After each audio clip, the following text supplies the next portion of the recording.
Hello everyone, and welcome back to the channel for a car review. Today we have a brand new 2024 Cadillac XT6 to review. This is Cadillac's largest crossover, which is a 3-row.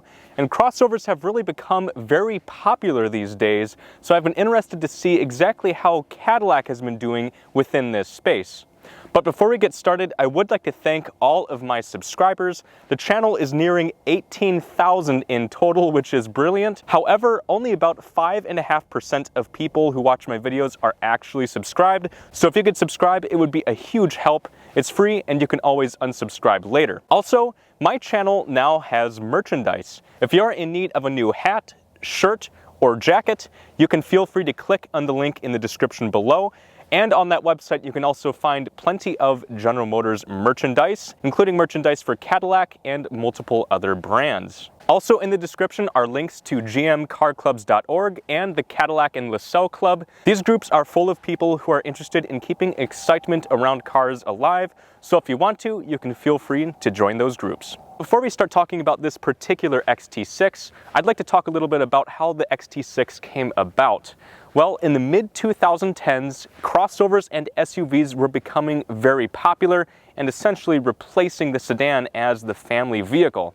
Well, many brands such as BMW, Mercedes, Lexus, and even Lincoln had multiple crossovers on offer at the time. However, Cadillac's lineup was pretty much unprepared for this crossover boom because they were focused so much on sedans and coupes. They had the ELR, the ATS, the CTS, and the XTS, and only one crossover, which was the XT5, or the replacement for the SRX, as well as one larger SUV, which of course was the Escalade. And because Cadillac only had one crossover on sale, they were beginning to lose sales compared to the competition, so it seemed as if Cadillac was in pretty bad shape. But things finally began to improve in the late 2010s when Cadillac began to churn out new crossovers, which included the small XT4, which is smaller than an XT5, and the 3-row XT6, which slots in below the Escalade. And when Cadillac was developing the XT6, they originally had some pretty big plans for this crossover.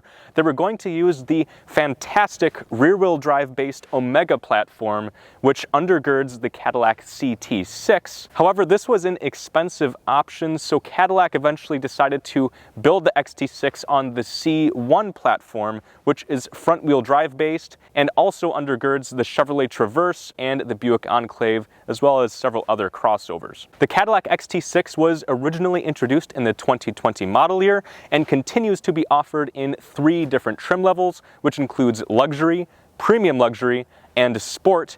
This particular XT6 is the sport model, which has a base price of about $61,000. However, this one is optioned to almost $69,000. The Cadillac XT6 hasn't received any major refresh or update, and it doesn't seem like there will be. I'm guessing that with Cadillac's shift to electrification, they will eventually replace the XT6 with the upcoming 3-row Vistic crossover, which will be fully electric. Let's start out the review of this particular XT6 by taking a look at the front end. I believe that the front of this car is probably my favorite angle to look at it from, just because it looks so aggressive and sporty. The grille on the sport trim is all blacked out and looks very shiny and also very menacing looking. I really like how the headlights have a sleek and slim appearance. I also very much like the look of the daytime running lights. They have a really interesting pattern on the side of them as well. And the headlights also have the Cadillac script on the inside of them. Kind of easy to miss, but they are there, which is a nice attention to detail. And even though this is a black vehicle with the sport trim and the black grille, etc., I do appreciate that Cadillac still added chrome to the front of the vehicle, which does help to make it look really nice and stand out a little bit more other than just being all black. And speaking of the black paint, I actually very much like this particular paint job. It is called Stellar Black Metallic. It actually has a little bit of flaking in the paint as well as some blue speckles, which just helps to give the car a little bit more of a premium look rather than just having a flat black paint. Now looking at the side of the XT6, this is where we can see that this car is about 198.5 inches long. This is about a foot shorter than a regular length Escalade, but this is still a 3-row vehicle, but the Escalade will just have a little bit more interior space for the passengers as well as cargo. Also from the side, we can see these beautiful 21-inch rims on the XT6. These are optional extras over several 20-inch options. However, I think that these wheels truly look the best. They look very sporty and aggressive, and they really help to make the side of the car stand out. And standing out from the black paint is a chrome Cadillac badge on the fender of the car. And I like how there's a chrome strip running along the side of the vehicle, which also has the XT6 badge in it. And once again, I do appreciate that these badges are chrome and not black like the rest of the car, which would just make it blend in a little bit too much. And the XT6 Sport trim comes standard with 6-piston Brembo brakes. These ones are painted red and look very nice. And the Sport trims also come standard with performance suspension for less pitching and rolling and a bit more confidence when driving around corners. And the Sport trims also come with Sport Control all-wheel drive with twin clutches. That means that this car has left and right independent clutches to be able to send torque to the left or right side of the car, depending on what the traction control thinks is necessary. And when you approach your XT6 at nighttime, something that I really appreciate is that this car has puddle lamps that look like Cadillac crests, a pretty neat detail and also an optional extra. However, something that I'm a little bit disappointed about is that this car does not have light up handles. Many other Cadillacs have had light up handles, so you can see where to put your hand at nighttime when reaching for the door. However, this particular XT6 unfortunately does not have that. Now taking a look at the back end of the XT6, the first thing I'd like to mention is that because this is a sport trim, the taillights are clear. On the premium luxury and luxury versions of the XT6, these would all be in red. And I do also like how there's a chrome bar running along the back end of the tailgate. There's a Cadillac crest in the center of it. And there's also 2 different badges back here with a 400, which is the torque figure of the engine in Newton meters, as well as an XT6 badge. However, these have been blacked out by the dealership, which I personally don't think is a good look. I would prefer these badges being in chrome, just like the other badging on the car on the sides, just because it's so hard to see that the badges are even there. And a couple other things that I really like about the back end is that the rear wiper is hidden underneath the spoiler, helps to kind of make the car look a little bit cleaner in the back, which I appreciate. And this XT6 does come with dual exhaust, which is important to see because this is a sport trim and should have an aggressive exhaust in the back. And once you're ready to get into the back of the XT6, all you have to do is press the button on the tailgate or use your key fob and it will automatically open for you. And once it's open, we are greeted to about 12.6 cubic feet of space, which honestly is not a whole lot. However, the good thing is that we do have the ability to lower the 3rd and 2nd rows from the back of the car here. There are some switches on the right. With the 3rd row lowered, the space is increased to about 43 cubic feet of room. And with the 2nd row down, we are given a max of 79 cubic feet of space, which is pretty impressive. However, if all of these rows had to stay up to haul people and you still need more than 12.6 cubic feet of space, that's where you'd probably want to consider buying an Escalade rather than an XT6. There are a few other things to point out here in the back of the XT6. There are some tie downs in the back of the vehicle here. I'm not really sure if they're intended to be used with a cargo net, which I guess can be useful. There is a little cubby space as well as underfloor storage, which isn't a whole lot of room, but it is there in case if you wanted to put something that you didn't want to have crushed or just to have a hidden area for. Now let's take a look underneath the hood of this particular XT6. And under here we find the 3.6 liter V6 engine, which is paired to a 9-speed automatic transmission. This engine produces about 310 horsepower and 271 pound-feet of torque. Not necessarily spectacular numbers, but it's better than the 4-cylinder, which is found under the hood of the luxury trim XT6. And this engine gets about 19 miles per gallon in the city and 26 on the highway, so it's relatively fuel efficient, again, for a bigger vehicle.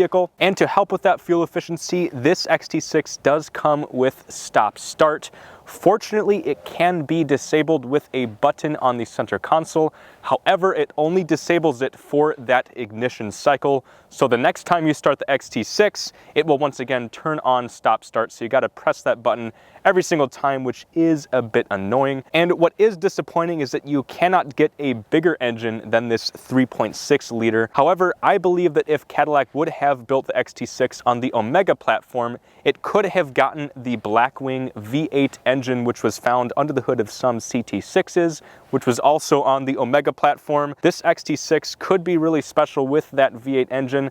However, it just wasn't meant to be. Now, let's start up the XT6 and hear how it sounds.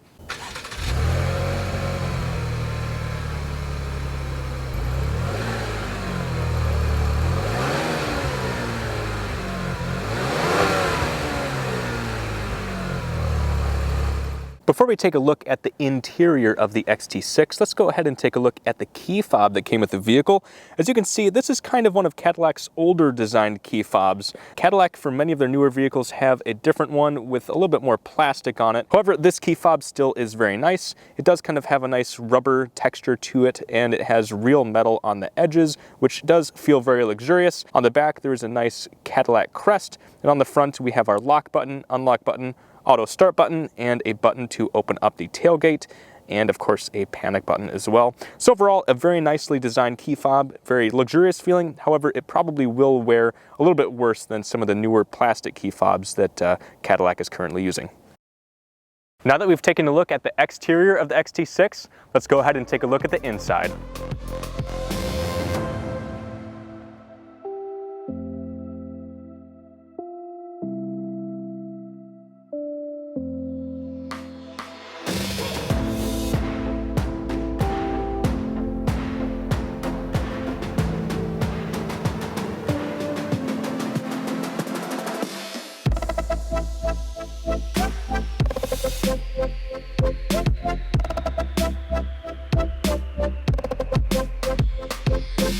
So, taking a look at the interior of the XT6, there is a lot to like here. I really like the leather on the seats. It is supple and soft looking as well as luxurious. There's also a lot of nice stitching everywhere and really cool looking carbon fiber on the doors, the dashboard, and really nice looking metal speaker grills. However, there is also a mix of hard touch plastics, such as the shifter knob. It's just kind of not the nicest feeling thing in the world, as well as on the dashboard. It doesn't really feel that nice or luxurious either. However, overall, it is a nice looking interior, and I do like the fit and finish as well. So let's go ahead and sit inside of the XT6 and see what it's like. Okay, I am now sitting inside of the XT6, and I do like it here. The seats are fairly soft and comfortable. They're surprisingly bolstered pretty nicely side to side, as well as by my thighs here.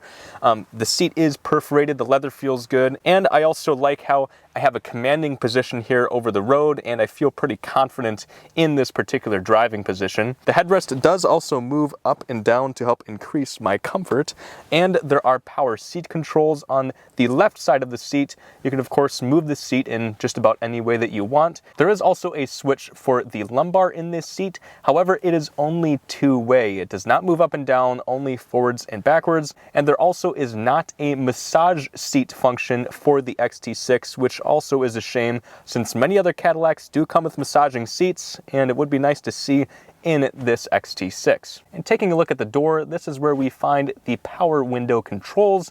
The front two windows are automatic up and down. There are also buttons for the power folding and operating mirrors, and the driver memory seat, and finally buttons to lock or unlock all of the doors. And in front of me is the 3-spoke steering wheel. There's really nice carbon fiber on here, some nice metal, and a few metal buttons as well. The buttons on the left are used for the cruise control, the heated steering wheel, as well as the gap distance for the adaptive cruise control, while the buttons on the right are used to control the media as well as the driver information center. There are also really nice metal paddle shifters on the back of the steering wheel. Surprisingly high quality, however, probably unnecessary for a larger crossover, although this is the sport trim, so it's got to have some sort of sportiness to it, I suppose. And on the steering column is a switch to control the power tilt and telescopic wheel, as well as a stalk to control the automatic headlights and turn signals, and another one to control the rain sensing wiper. And as far as the gauges go, they are pretty nice. There is a digital display in the middle of the analog gauges on this car.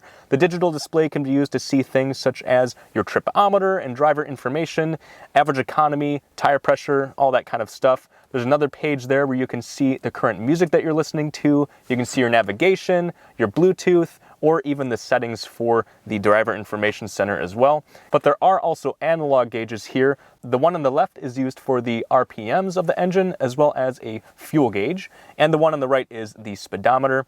However, I am a bit disappointed that you can't get a full digital display on these XT6s. Many of Cadillac's competitors, and other Cadillacs for that matter, have full digital displays to replace analog gauges, and I think that would look a bit more luxurious in this case, and also a bit more practical. And something that is also a little bit disappointing is that this XT6 did not come with Super Cruise. This is General Motors' hands-free driving system, which works on certain highways, and I've tested it multiple times, such as on my Escalade review and even my 2020 CT6 review. I think this is something that should be standard on pretty much every single Cadillac, because it's something that really helps to differentiate Cadillac from their competitors, and especially for vehicles like this XT6, which is designed for families. You're going to be taking it on road trips, and it would be a very handy thing to have, so it's kind of sad that it's not a standard thing for the XT6. But what is good is that this XT6 does come with a heads-up display. It can show different things such as your RPMs, the speed limit, your current speed, as well as the radio station that you're listening to, all very handy. There are some buttons to control the heads-up display on the left. You can adjust how high or low it is, the brightness, as well as the information that is showing. And in the center of the dashboard is the 8-inch color touchscreen. This is a very nice looking screen. It's also very responsive, very easy to use. The navigation is also very easy to use, very responsive, very quick. This does come with Apple CarPlay and Android Auto. However, it seems like this screen is getting a little bit long in the tooth. It's pretty small compared to many new Cadillacs and new cars coming out today. And even when the XT6 debuted in 2020, I felt like the screen was small then, and it certainly is the case now, and I think is in need of an update. But what is really nice about the screen is that it has a lot of different camera angles that you can choose from when moving around the XT6. There are plenty of options to choose along the bottom of the screen. You can see just about every single angle you would ever want, which is pretty impressive. All the cameras are also very high definition and easy to see, and this is something that General Motors has done really well for quite a long time. And speaking of these cameras, this car is equipped with the surround vision recorder, which is used to record with those cameras. This can be accessed through the video recorder icon on the home screen, and it can be used in multiple different ways. Firstly, it can be used as a dash cam, so it can record while you're driving. In case if you get into a crash or if someone else hits you, you will then have that evidence to turn into your insurance company. And the second way it can be used is kind of like a security camera.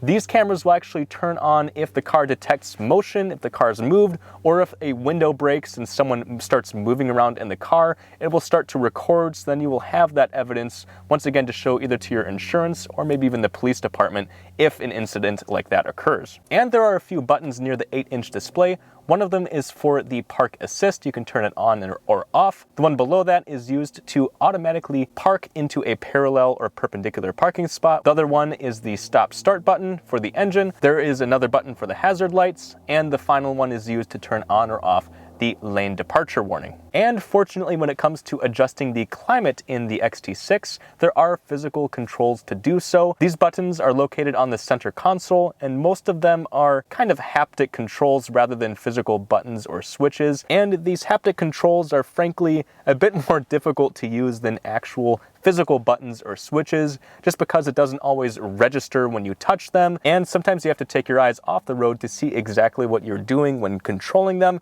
so it is something that could use an update. And on the center console itself is the electronic shifter. Fairly easy to use. You just have to move it forwards or backwards to go into drive or reverse, or you just press the button on top to go into park. There are also rotary dials and buttons for the center display. These are here in case if you don't want to touch the screen itself and get everything all smudged up. You can just quickly control where you want to go on the screen or open different apps with these buttons and controls here. There are cup holders here and a wireless phone charger, as well as two more buttons. One is used to turn on or off the traction control. The other one is used to change the driving modes, which includes Tour, Sport, all-wheel drive, and off-road. All of it is very accessible and easy to use. As far as storage goes, there is a pretty big center console. There's also clever storage in between the two front seats, which is a nice surprise. There's a pretty big glove box, and there is also storage in the doors. However, do keep in mind that the door pockets are quite small in this particular car. Now, if you remember, earlier I was talking about how good the exterior cameras are on this car.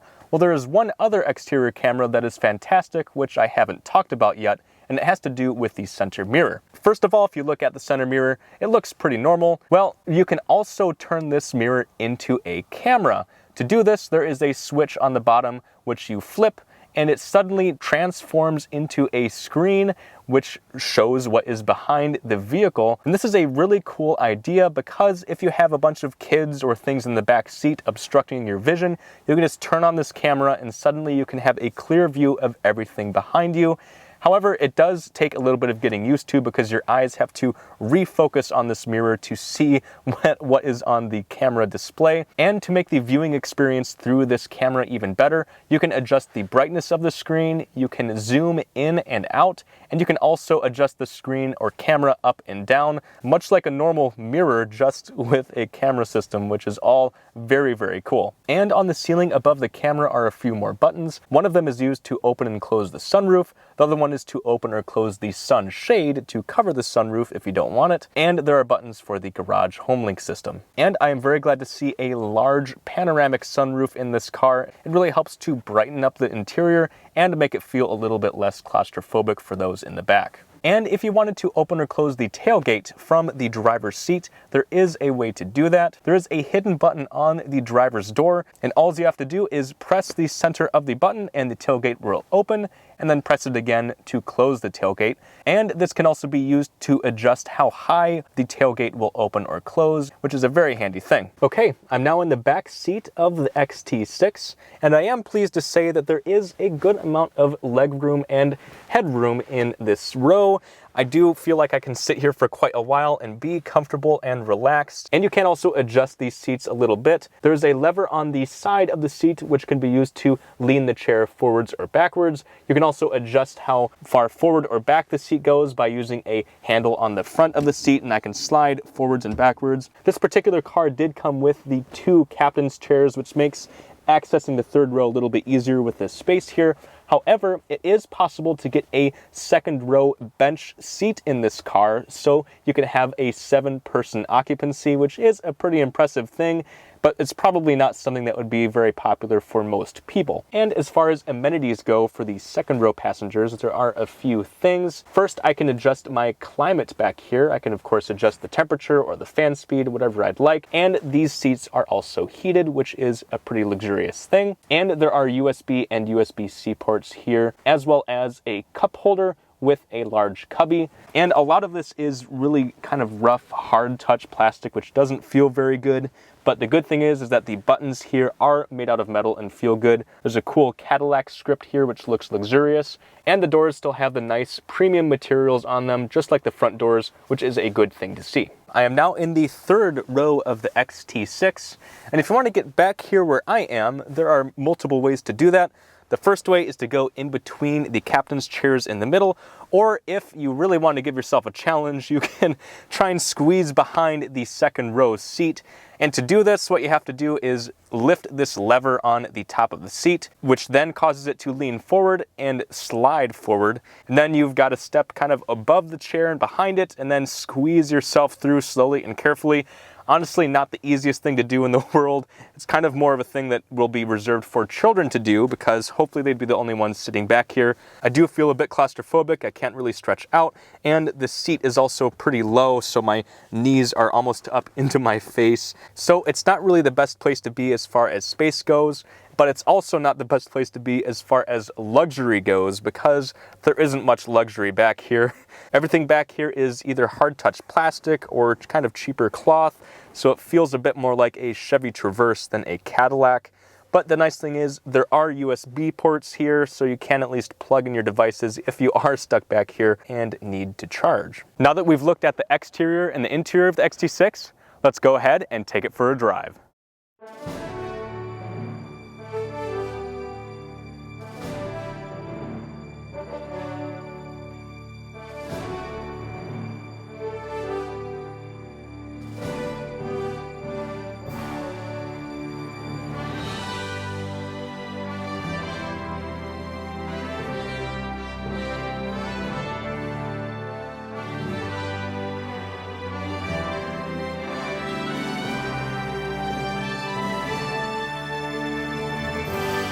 Okay, here we go, driving the Cadillac XT6. So, as you all may have noticed, I changed my appearance a little bit. And the reasoning for that is because most people who buy big three-row crossovers such as this have families, so I had to dress up like a dad to really look the part, to really feel like I'm actually buying this car for a family and to really get into that dad mode to see if this is a fitting car for my family. And yes, I did borrow my dad's clothing for this. So anyways, how does this car ride and drive and perform? Well, honestly, it's actually smoother than I expected. So, like I mentioned before, this car is riding on 21-inch wheels, which is optional over the regular 20-inch wheels. It's also the sport trim, so it has, you know, a suspension that's kind of more in tune for sporty driving and whatnot. But what's surprising is that it's actually pretty refined and actually a comfortable experience. Driving this car around, it's not harsh, it's not uncomfortable. It feels pleasant to drive, which is a good thing because that's basically the only kind of driving you're going to be doing with this kind of a car is driving on road trips, driving to and from work, to and from school. You're not going to be cutting corners or going to the track in an XT6. It's been a few years, but honestly, I think it almost rides even better than the Escalade that I drove. But that's also a body-on-frame vehicle. It's 22-inch wheels. You know, it had a couple things going against it, but still, this car rides really quite nicely compared to my expectations. But I will also say that the sport package is kind of unnecessary for a vehicle like this. The real purpose for it, in my eyes, is just for the appearance itself. Like, you wouldn't get it for any practical purpose to actually drive a car like this fast. You don't really need to have metal paddle shifters to shift through the gears. You don't need performance suspension. Besides appearances, it seems like the sport package does, you know, probably give you better confidence when driving this vehicle, but it is still kind of a silly thing that big crossovers and trucks and SUVs have to be sporty. The turning radius is actually pretty good. One of the things that I complain about the Escalade is that it was a pretty massive vehicle and was kind of hard to park and make tight turns with just because of how long it is.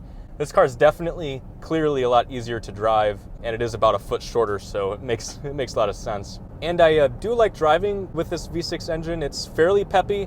It might take a second for it to build up torque and then start driving in a quick manner if you need it to. The fuel economy is pretty good for a larger car like this, but it's definitely not going to be nearly as powerful as a V8 or something with maybe a hybrid motor to go along with an engine like this, but it is a pretty good engine. Okay, next let's do a 0 to 60 run and see how the XT6 does. So let me switch from Tour into Sport mode here and see how that does for us. I'm sure it'll help a bit. Let's see how it does.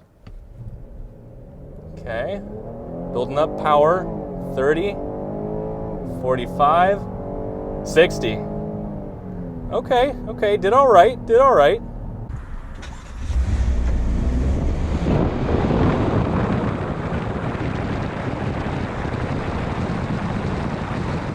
It seemed like the engine took a little bit of time to build up the power that it needed, and it's actually a bit noisier than I expected and not really with the nicest sounds, but good thing is adequate power and adequate speed for a vehicle this size. So this car does have plenty of safety features. It has adaptive cruise control, automatic braking, pedestrian alert, lane keep assist, and a lot of it's becoming standard these days, but it's good that it has it. But the one thing that this car is missing, which I believe would really help it, is Super Cruise. I believe that Super Cruise really should be standard on the XT6 because it would really help to draw in a lot of interest to this particular vehicle, because the three-row crossover space is highly competitive and there are a lot of other really good options out there. And it would also make sense because Cadillac is trying to brand themselves as being sporty and techy and kind of like the innovator within GM and within the car industry. And that's the kind of bad thing about the XT6, is that it seems to be missing the tech that Cadillac has brought out on many of its newer vehicles. I think that also caused for me to feel like there isn't much of a wow factor with this car. There's nothing that really screams like, man, this is really cool or really advanced. So it seems like there really isn't anything here to differentiate the XT6 from the competition, like a Lincoln Aviator or a BMW X5 or even a Cadillac Escalade, which has that technology and the brand identity on top of it to be successful. But that's not to say that the XT6 is a bad luxury vehicle, but it feels like its main goal was just to round out Cadillac's lineup and increase sales when they were desperate, not to be a innovator in technology or luxury. But in the meantime, if you want a three-row crossover that isn't too overloaded with technology, big or inefficient like an Escalade or Navigator, or not too gaudy or drawing too much attention to itself, the XT6 certainly does fit the bill.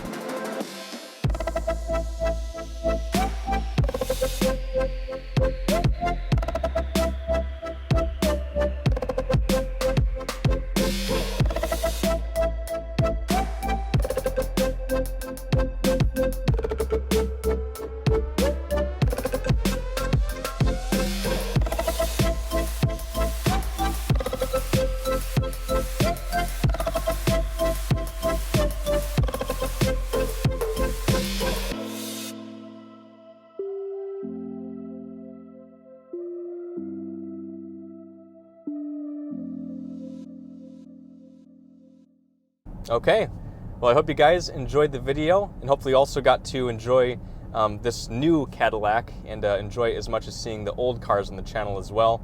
I always find it interesting to compare the new cars to the old ones and see where brands such as Cadillac are going and have been, so it's a really fun experience. But thank you all so much for watching, and I'll see you all in the next one.